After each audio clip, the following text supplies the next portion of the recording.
A very good evening to all of you. I welcome you all to the ICAN initiative, the Hindu and Indian Express analysis. We will start the day with the prelims theme of the day. And before we start the prelims theme, I would like to tell you that yesterday I could not make the video because I was traveling on some official purpose. So today we will be covering the current affairs of Saturday and Monday. And tomorrow we will be covering both Tuesday and Wednesday. So let's see how it goes. So today we will be covering Saturday and Monday ka news. So now we'll start with the prelims theme of the day. Today we'll be taking up culture. So culture, the questions are more very factual in nature. So you must be very clear about your facts. So to get it right, otherwise you might end up getting a negative mark.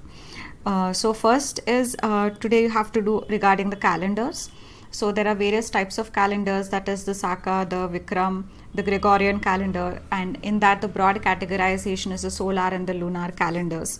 So for each of these you will have to know their features as well. What are the basic features of this, which is the first month and the last month, then even the Indian months of Chaitra, Vaishak, etc. All of these things you will have to know the various features of these different types of calendars. The next thing that you need to know is the various festivals which are celebrated in India. This you might usually find in the match the following. So in which case the region will be given and mostly the states and the corresponding festival that is celebrated in the state. So in which case you will have to know region wise where which festival is celebrated. So you can categorize this as north, south, east and west, and then for each of the states you can say which are the festivals, major ones which are celebrated in each of those states. So this is very important, which needs to be remembered. Now we'll start with the first topic of the day, which is again related to cooperative federalism and is a part of your polity paper, that is GS paper 2. So when we talk of cooperative federalism, and if there is a question that asks you to critically analyze the framework of cooperative federalism in India, you will basically be analyzing it from the point of view of financial relations, from point of view of administrative relation, legislative relations, and also some miscellaneous relations. So in this particular article, we'll be discussing few points regarding the financial relations between the center and the states, and this is a part of the critical analysis where you argue that the relation between the center and the state in terms of the finances is kind of skewed in favor of the center and against the states, with the center having more fiscal powers as compared to the states. So we will just restrict our analysis to the points that were given in the article, though you will have other points to argue that this relation is skewed in favor of the center. So the first thing is the state's share. So according to the 14th Finance Commission that was set up, which had recommended that the states should receive 42% of the central pool of taxes. But however, if you make an analysis of the finances between the time period of 2015 to 2019, then only 30% of the central pool of taxes was shared with the states by the center, as against the 42% that was recommended by the 14th Finance Commission. So this is a first argument which shows that the fiscal relations is tilted in favor of the center. The second issue is related to the cess and the surcharges. According to the constitutional scheme of things, the cess and surcharges are collected and are retained by the center, and they are never shared by the center with the states. So they completely belong to the center's tax kitty. So in this case, in 2019 and 2020 itself, the amount that was collected through the cess and surcharge by the center amounted to nearly 3,70,000 crore.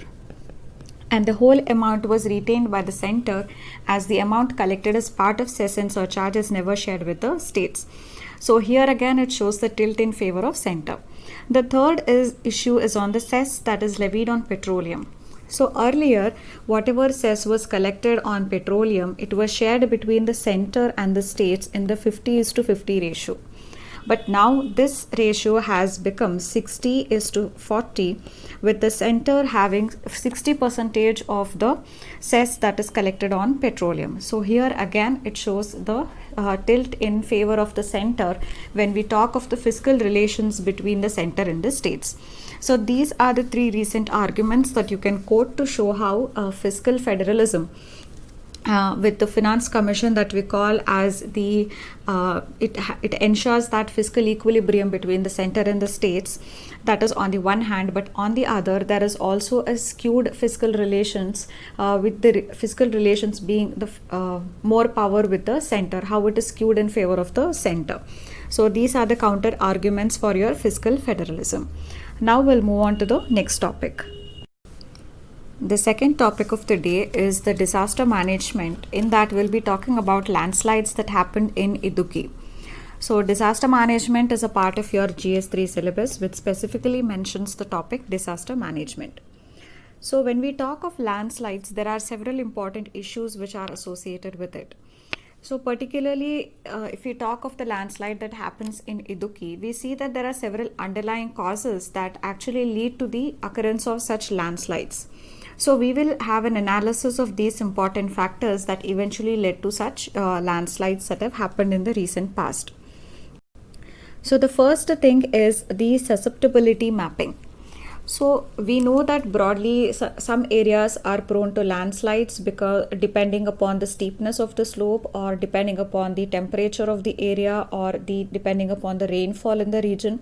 So we know that some of the places are susceptible, but we need to have a clear susceptibility mapping for every district and in that every region as to which of the regions are more susceptible, for which we need to take more care.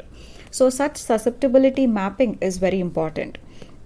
So when this is concerned, a susceptibility map was already developed in the year 2010 by the National Center for Earth Science. So now Geological Survey of India has also completed the susceptibility mapping for some of the major landslide prone districts, and this is where the focus should lie, that we need to identify the most susceptible regions by coming out with a landslide susceptibility map, which needs to be very accurate, and then we need to initiate steps according to the nature of the susceptibility of the region. So this is the first thing. Second thing is the ecological sensitivity. So this particular landslide that happened in Idukki in Petti Mudi is actually been categorized by the Madhav Gadgil panel. So we know we spoke about the Madhav Gadgil panel even before that. It was constituted to ascertain as to what steps are required to be taken to conserve the ecological hotspot of the Western Ghats. So this Madhav Gadgil panel had suggested that the Petti Mudi, where the landslide happened, the Madhav Gadgil panel had told that this region is of high ecological sensitivity. So similarly, there are several such ecologically sensitive areas which needs to be given better and more strict conservation compared to the other areas.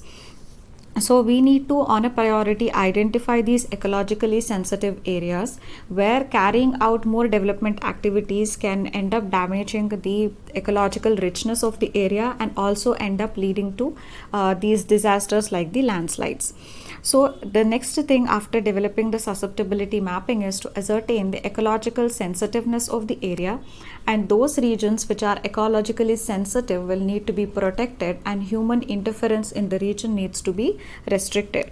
So for that, these committees like the Madhav Gadgil committee, the Kasturi Rangan committee, and the inputs from them can be taken in order to come out with the map as to which are the regions which are ecologically sensitive and which need to be accorded higher degree of protection. So this is the second important thing.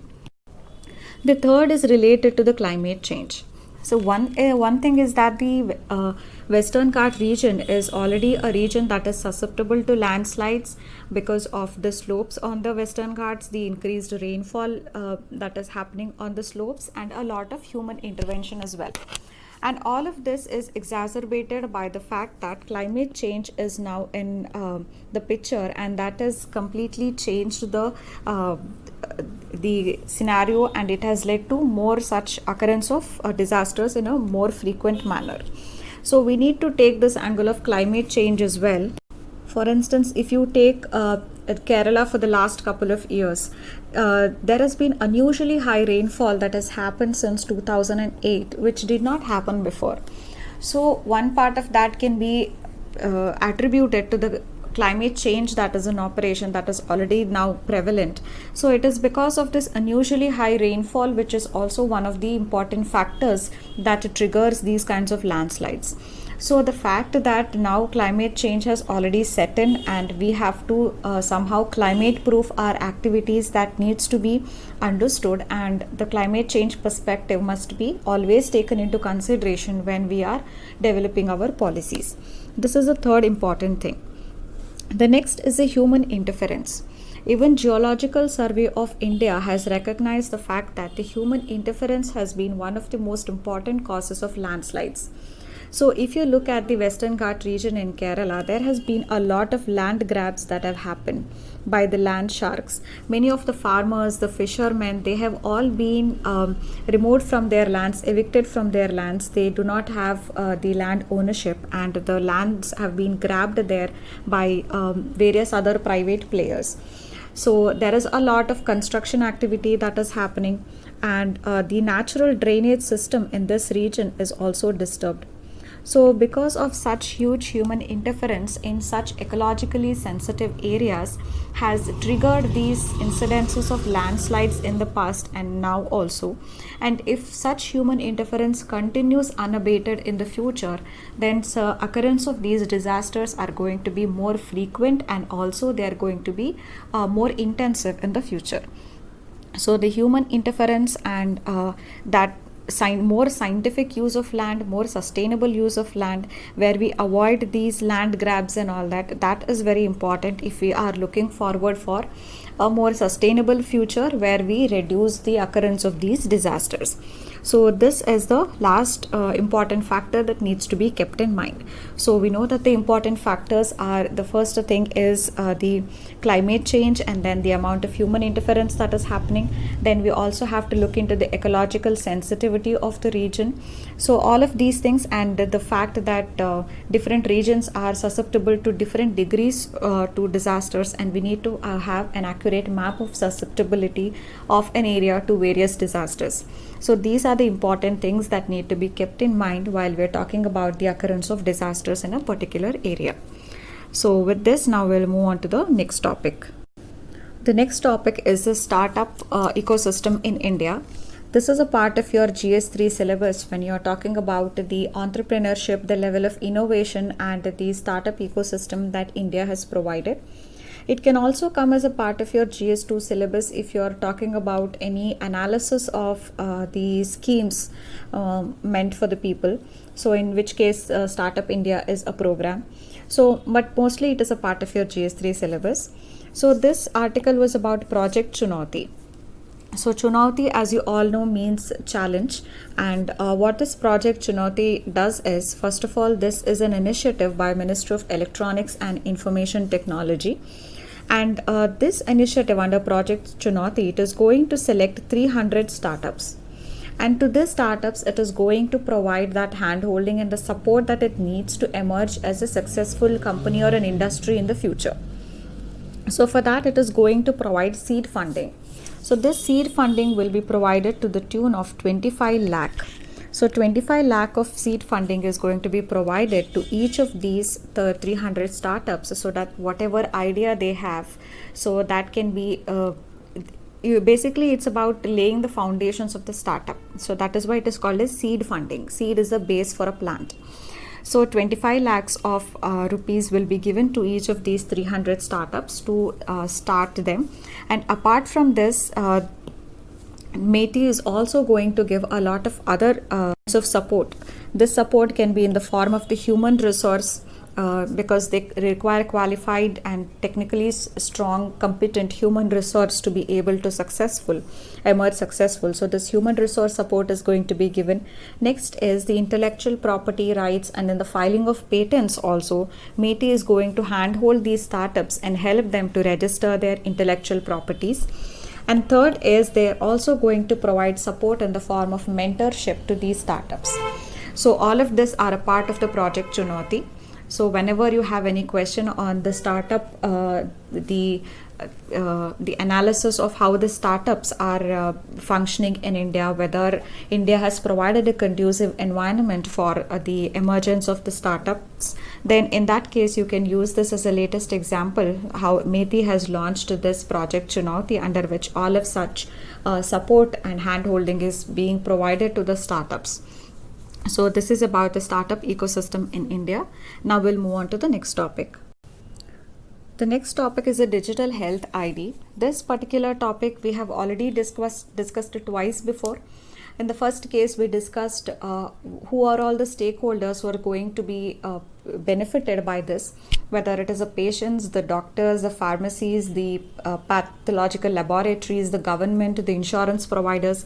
These are the various stakeholders who are going to be benefited by the digital health ID. In the second article that we analyzed, we discussed the various issues that are associated with having this digital health ID.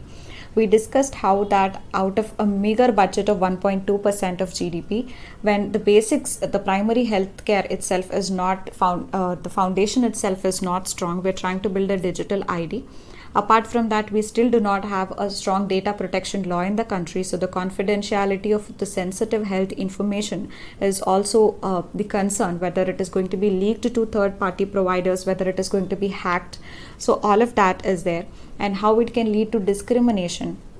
For instance, if the digital health ID, through that, if some person comes to know about the health status of a person, then there is a likelihood that the person may be discriminated against. And also we are just talking about a unique digital health ID to each person, but what about the entire digital ecosystem? Are we talking about a barcoded medicines which are just going to be scanned, or rather than the pharmacist entering manually all the details of the medicines? Or are we also talking about the e-prescriptions rather than the manual prescriptions? So all of these are the things which are required to be taken into consideration, and a detailed analysis of all these issues we have already done in the last video. So in this, what we're going to be looking at is some of the broad principles on which this National Digital Health Mission is based upon.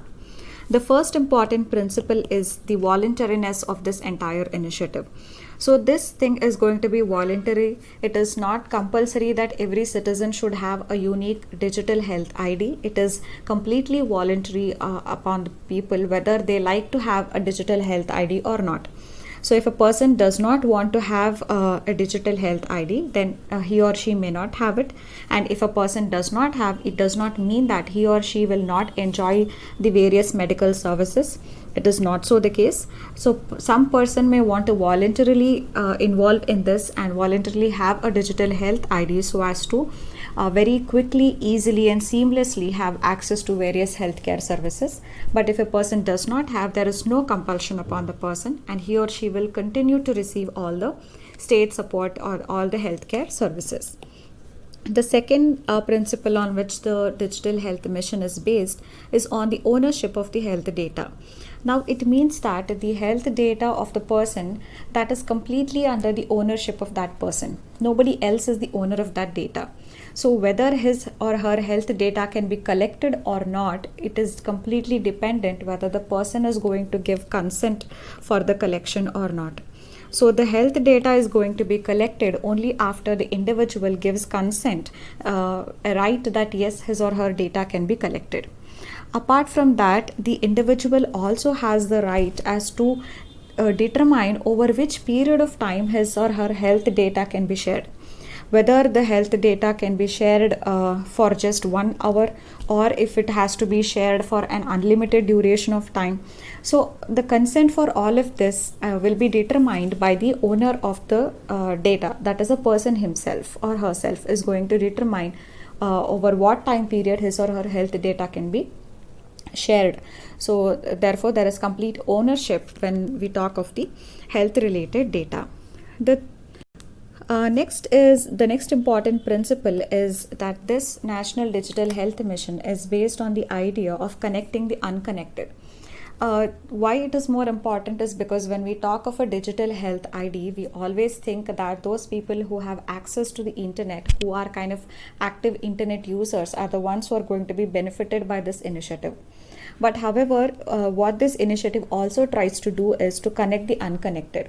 How is it going to do this? It is going to come out with some offline modules. So these offline modules are going to bring those unconnected people also onto the platform, and even they can have the benefits out of this. So whether it through these online modules and some specialized system and offline modules, sorry, not online, it's offline modules, these unconnected people who are digitally illiterate or who are living in some remote hilly or tribal areas, even they will be able to enjoy the benefits of this particular initiative. And also next, how are you going to connect the unconnected when these remote villages, they do not have the internet connection at all? Apart from having the offline modules, how else is it going to help them?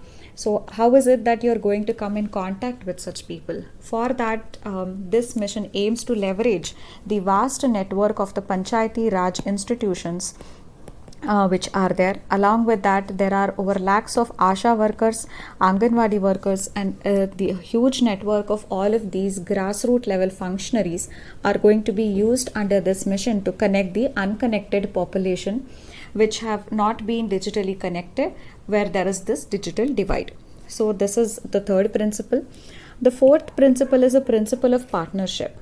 So this is one of the key principles where it says that this whole mission is based on the partnership among various key stakeholders, whether it is the patient, the doctors, the those who provide this whole technology platform, that is the technology service providers, the citizens whose data we are trying to collect, and everybody, which we discussed in the first video on this digital health mission, the pharmacies, the path labs, the insurance providers, everybody, these are all the various stakeholders, and it is based on a partnership of all these stakeholders that this mission is going to work. So this is the fourth principle on which the National Digital Health Mission is based. So basically the bottom line is that the National Digital Health Mission is based on this pragmatic principle of think big, start small, and scale fast.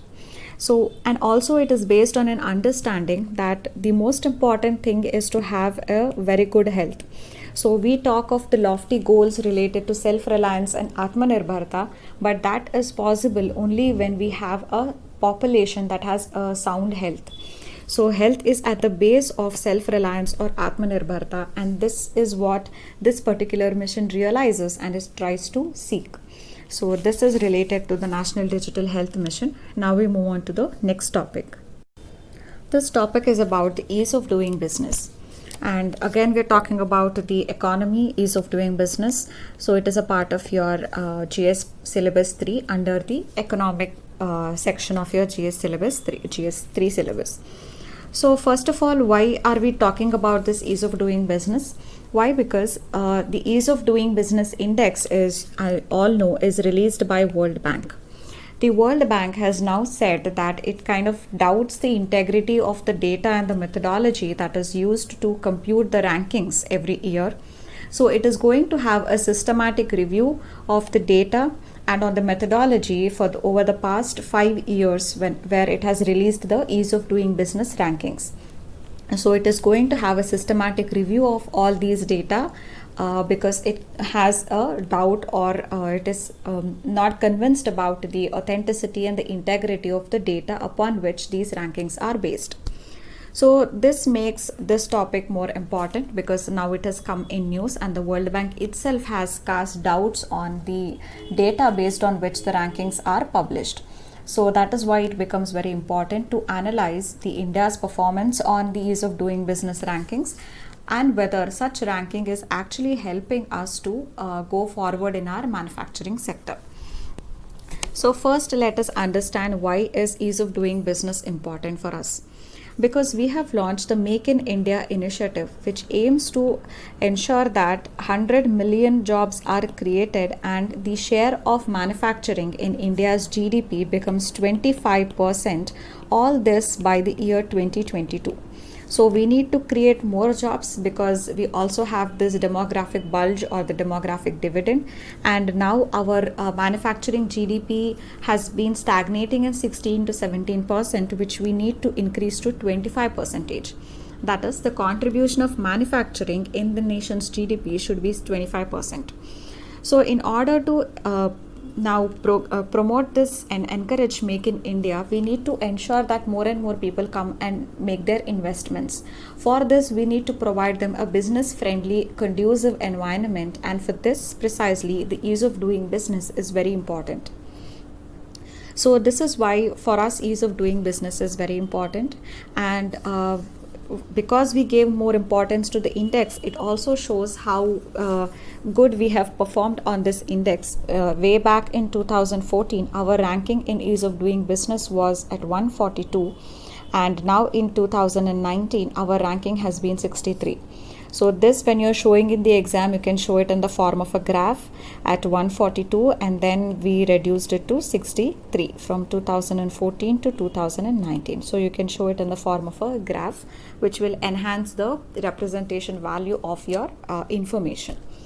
So, and also we had this philosophy of minimum government and maximum governance. So this is also very in sync with the philosophy of minimum government and maximum governance by diluting the regulations and providing a conducive environment for the businesses to invest and thereby increase the domestic production and manufacturing in India. So this is why ease of doing business is very important for us. Now we will analyze if this particular ranking has actually been successful, has actually helped India to improve its manufacturing base and to actually help attract more investors. So this is the analysis that we are going to do. So why is it in news? We already saw that the World Bank has now come out saying that it is not very satisfied about the data and the methodology on which these rankings are released, and it is going to have a systematic review of the data over the last 5 years, during which it has annually released these rankings. Now let's analyze if the rankings have been helpful. So first is that in spite of these rankings over the last 5 years, has it really improved the manufacturing sector in India? So even now, if we talk of the GDP, contribution of manufacturing in GDP, it is still stagnating at 16 to 17% of the GDP. We spoke of providing or creating 100 million jobs by the year 2022, but the number of jobs also created is very less. In fact, if we take the time period of 2011-12 to 2017-18, nearly 3.5 million jobs have actually been lost. So there is job loss, there is jobless growth that is happening. And if we look at the growth rate of the manufacturing in India, in the period 2015 to 16, this was nearly 13%. The growth rate of manufacturing was 13%. And in the year 2019-20, this is reduced to almost 0% growth in the manufacturing sector. So overall, we see that there is kind of a stagnation that is there in the manufacturing sector in India, in spite of the ease of doing business rankings, and we precisely knowing where is it that we have to improve and how is it that we have to improve. In spite of these improvements and the steps that were taken by the government, the manufacturing sector has not really improved, and it has kind of only stagnated in the last couple of years. So this is one analysis of whether the rankings have been helpful or not. The next important analysis is the different ground realities. What it is trying to say is what is reflected in the rankings of the ease of doing business is completely different from what is actually happening on the ground. So if we analyze the data for Russia ranked 120 in the ease of doing business in 2012, while now it has ranking has jumped to just 20. So which means there has been a very sharp and tremendous improvement in the ease of doing business rankings for Russia. So this should have meant that Russia has seen a lot of investments that are happening and a lot of growth in its manufacturing. But this is contrary to what the rankings reflect. So Russia has not all of a sudden now over a period of 8 years become a magnet for investment. It has not. So even though its rankings have improved from 120 to 20, Russia has failed to become a magnet for attracting investments and for improving its manufacturing. This has not happened. So this is one classic case which shows how the rankings are very different from the ground realities. A contrary example for this is the example of China. China, as we know, has been performing extremely well in its manufacturing and its exports, as we saw the other day, its exports at the global level comprise of 18% of the world exports. So China has been doing extremely well, and it has also attracted one of the highest capital inflows into the country. In spite of that, if we analyze the ease of doing business rankings of China, it has been just hovering between 70 to 90, 70 to 100. So this is a kind of poor ranking if we see the actual performance of China at the world level when it comes to the capital inflows into China and the strength of its manufacturing sector. So, however, its rankings have been kind of poor, hovering between 70 to 100. So, this is an opposite example which shows that the country that is performing really well but is still ranked poor on this ease of doing business. So, therefore, what comes out in the end is that what is being reflected through these rankings is very different from the ground realities in various of these countries. So, are these rankings really reflecting the ground realities? Are they really showing what is true in the country? They are not. So this is a second important analysis about whether these rankings have really been helpful. The third is related to the data collection. Now the World Bank has itself told that there may be some flaws related to the data collection, the authenticity and the integrity of the data based on which the rankings have been given. And that is precisely why the World Bank has now ordered a systematic review of its rankings over the last 5 years. So therefore, this data collection and this issue regarding how the data is collected is also one important issue. So when we talk of the data collection from India's point of view, then data is just collected from some of the most large enterprises in just 2 cities. One is Mumbai and the other is Delhi. So in the entire India, only from 2 cities, and that too from just some of the largest enterprises in these 2 cities, the data is collected. Also, the data is collected by the lawyers, the accountants and the brokers, and not from the entrepreneurs. So these show some of the issues with respect to the data collection, the kind of data that is collected and the methodology that is used. Just 2 cities are considered and the data is collected from sections of the society like lawyers and accountants and brokers, but not from the entrepreneurs. So this is the issue with respect to data collection. Next is some of the fundamental flaws which are there in the theoretical underpinning of this particular ranking. So what ease of business ranking shows is, or what it theoretically says, that the more you dilute your labor laws, the more you dilute the regulations in your capital market, that much easier it is for the investors to invest, and thereby that much improvement will your country do in its manufacturing or in its business terms and investment terms. So this particular ranking is trying to establish a direct linking between the dilution of the regulation and improvement in the business environment. But this is not always true. So when the markets are regulated less, so this ranking assumes that if the markets are less regulated, then that will lead to better outcomes in terms of the more number of investments coming and more number of jobs being created. But this is not always true. There is not always a direct relationship between the dilution of regulation and improvement in the business environment. So the theoretical underpinning of this particular ranking itself is very doubtful. And lastly, it says that this has actually led to a race to the bottom. So this is what the Niti Aayog has also pointed out, that this has led to a race to the bottom. Why? Because countries now want to dilute their regulations so that the companies face very less regulations and they find it more easy to comply with the small set of regulations in the country, and they will thereby invest more in those countries. So all the countries have now started, all the states in particular in India have started a race to the bottom, where they are diluting all their regulations and they are making it very easier for the industries to invest.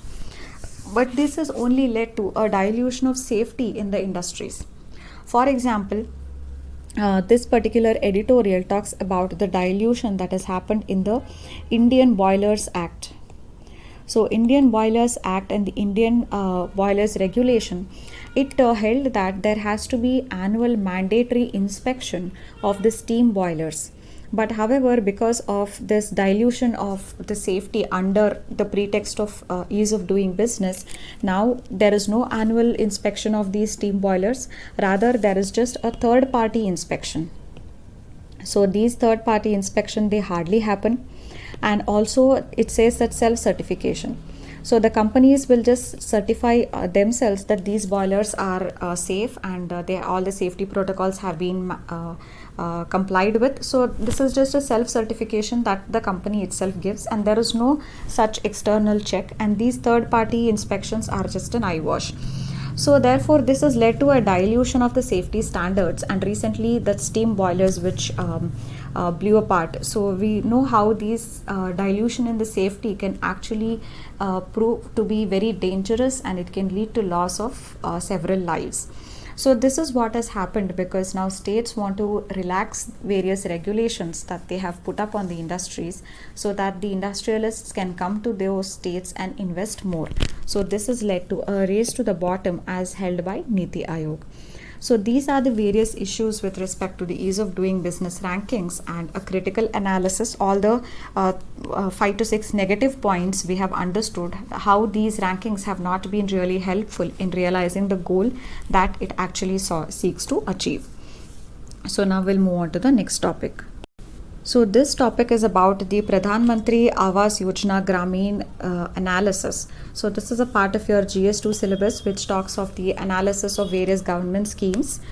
So the CAG had performed a performance audit, had carried out a performance audit on the working of Pradhan Mantri Awas Yojana Gramin. So this performance audit was carried out in Rajasthan, and we will now discuss the important findings of this performance audit by CAG to see which can be quoted as an authentic data related to the analysis of Pradhan Mantri Awas Yojana Gramin. So what this CAG found was that in the performance audit, which involved physical verification of 590 houses, in that the CAG saw that nearly in 49% of the houses that were determined to be completed, whose status was said to be completed, there were no functional toilets. Actually, when you look at the scheme implementation guidelines of Pradhan Mantri Awas Yojana Gramin, you say that a house can be given the status of completed only when it has a functional toilet. But however, what CAG found in the performance audit was in nearly 49% of the houses whose status was said to be complete, there were no functional toilets at all. So this shows a flaw in the implementation of PMAY. And apart from just the toilets, there were other data which the CAG found out, that in nearly 61% of the cases, or in 61% of the houses that were surveyed, there was no electricity connection. But on the other hand, if you point out the positives of the implementation of PMAY, you can say that nearly in 88% of the houses that were being surveyed by the CAG performance audit, 88% of the houses had access to safe drinking water, and nearly 68% of the houses had access to the LPG as a safe cooking fuel. So these you can quote as a negative, and these two you can probably quote as a positive. So just in fact 88% had access to safe drinking water is actually good in a way. And however, the flaw is that even though the scheme guidelines itself say that the house can be the status can be given as completed only when it has a functional toilet, but still in 49% of the cases the houses did not have a functional toilet. So this points to a glaring flaw in the implementation of the Pradhan Mantri Awas Yojana Gramin. So when you're analyzing the scheme, you can quote the CAG audit. Apart from an analysis of the scheme, you can simply have a question on the situation of housing in India, affordable housing. So in which case the Pradhan Mantri Awas Yojana Gramin is also a very important aspect of it. So there you can show a critical analysis of how such houses are built even without functional toilets. So now with this we will end this topic and we move on to the next topic. So this topic is related to the age of the marriage, and it can be a part of your GS paper 1, which talks of the Indian society, or GS paper 2, which talks of the vulnerable sections, among which women are also an important aspect. So the age of marriage has been in news because Prime Minister has held that it is time to increase the age of marriage for women from 18 years to 21 years. So in this backdrop, we will be discussing whether increasing the marriageable age for the girls from current 18 years to 21 years, which is equal to the marriageable age for the boys. So is that going to be helpful or not? So we will basically be analyzing the pros and cons of this particular measure. So first we will see the various pros. In that, first is the changing social norms. The social norm had always been that the woman must be younger compared to men when they get married. So this has kind of become a social norm also because, and in sync with the social norms, we have kept that the marriageable age for women should be 18, while that for men should be 21. So by increasing the marriageable age for the girls from 18 to 21 and making it equal to the marriageable age for men, we will be changing the social norms which always have believed that the woman must be younger compared to men at the time of marriage. So this social norm will get changed. The second is the physical, cognitive and the emotional maturity. So definitely marriage is it needs a lot of physical maturity, emotional and cognitive maturity. So now it is based on an assumption that women are more emotionally and cognitively mature at an earlier age compared to the men. But by increasing the marriageable age to 21, women will also be more physically mature, more cognitively mature and more emotionally mature, which is very important to have a successful and healthy marriage. So this is another pros for increasing the marriageable age for girls. The third is the nutrition. So when women get married at a young age of 18, many of them are nutritionally deprived, they are undernourished, they are underweight. So when their marriageable age is increased, they will actually be more nutritionally improved status. So upon their nutrition they can focus, because at a young age when they are trying to get married and their nutrition status is not very healthy, it has repercussions in their after marriage life as well, when the woman becomes pregnant and when she bears a child. So when the marriageable age itself is increased, then more focus can be given on the nutrition of the girl child. Next is the studies. Now many of the women, they have to discontinue their studies after 18 because they get married. But when their marriageable age has been made 21 years, then at least till that time, the focus will be on their studies. So many more girls can have more years of studies compared to now. So this is another important thing. Next is the mortality. Now women get married at a younger age where they are nutritionally deprived, they are undernourished, they are underweight. So when they bear a child, there is a likelihood that there may be maternal mortality, there may be child stunting, child wasting, and what is called as that intergenerational malnourishment that happens. So when the marriageable age itself has, if that is increased, then this maternal mortality, child stunting will also reduce to an extent. So these are the various arguments which you can give as pros or positives for increasing the marriageable age of girls from 18 to 21 years. Now we'll analyze some negatives of this move. The first is this whole move is based on an assumption that when we are delaying the marriage, it will naturally improve the nutrition status of the woman. But this assumption itself is faulty. Shouldn't it be the other way around? That is, we should increase the nutritional status of the woman and she becomes so strong and empowered that her marriage gets automatically delayed. Again, this measure of increasing the marriageable age is based on the assumption that delaying the marriage is going to give more years of schooling to women.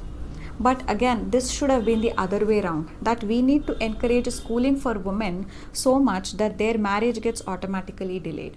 So basically this is trying to achieve it in a reverse direction. What it should have actually been was the other way around. So by increasing the years of schooling for women, their marriage is going to automatically get delayed. So it should not be the other way around, that we will delay the marriage and that will increase the years of schooling for women. So there is no guarantee. Just by delaying the marriage, you cannot ensure or assure that the nutrition level of the girl is going to get improved. Similarly, just by delaying the marriage, nobody can assure that it is going to increase the number of years of schooling for the girl. She may just be made to stay at home by the parents until she attains the age of marriage, even though she is not being sent to school. So it cannot be ensured, it cannot be assured that delaying the marriage is going to improve the nutritional status of the woman, or it is going to increase the age of years of schooling for the woman. So it should actually have been the other way around. So the fundamental assumption itself is flawed, is the argument in this article. This article then goes on to state that there is a concept of autonomy enhancing paternalism, which is given by some of the behavioral economists like Martin Binder and others.